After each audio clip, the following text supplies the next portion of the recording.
You got to start talking to your kids about it at 10 years old. It may seem super taboo, but you got to at least put it out there, because if you're not talking about it, someone at school is talking about it.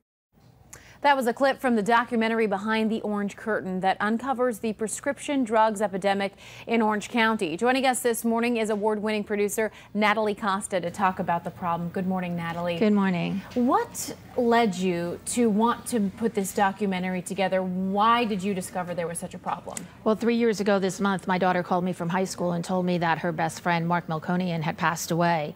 And it was from a drug overdose called Opana. And I had no idea what Opana was, which is one of the strongest opiates known to man that they give to end-stage cancer patients. And upon finding out about Mark's death, I started to find out about all these other young men, mostly men in Orange County, that had been overdosing, dying, addicted to prescription pain pills. And that's how this all started. You know, we should mention, I mean, this takes place in Orange County, but it's a problem here not only in San Diego, but nationwide. We're finding out it's a huge epidemic. That was a surprise. We thought it was just in Orange County when I started this, and then we found out that it's epidemic across the country. We lose one person every 24 minutes in the United States to a prescription drug overdose. One person every 24 minutes? Every 24 minutes. Wow. Okay, so how did you delve into the issue? What did you uncover?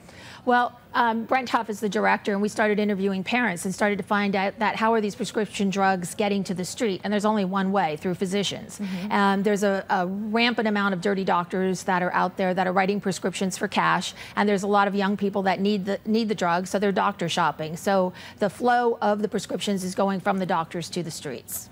So these dirty doctors are getting money from the teenagers themselves, or is it their parents and then the teens are getting them from the parents? Some may get it through pain management, through their insurance, but most of the time it's written, prescriptions are written for cash. So there was a doctor in Mission Viejo that just got arrested and convicted in Starbucks. Every night he'd sit there and prescribe for cash. No kidding. Yes. Man, okay, so in the documentary, there is a young man that you feature, and his life was forever changed by drugs. We're gonna take a quick look at that clip.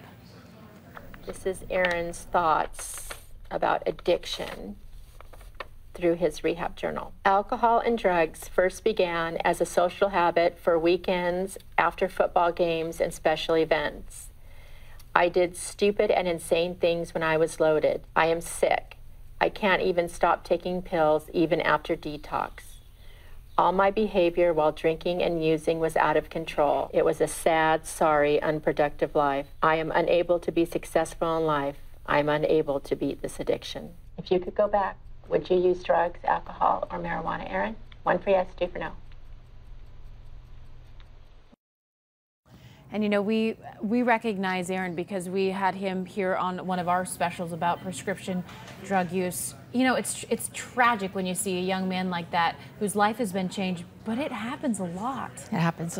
It's an enormous epidemic, and we have to find a way to, first of all, bring awareness to this fact, because a lot of parents are very sympathetic to Aaron's case, to Sylvia losing Mark, to all these moms and dads losing their children, but it's everywhere. I just met a woman this morning who told me that her stepson is in rehab.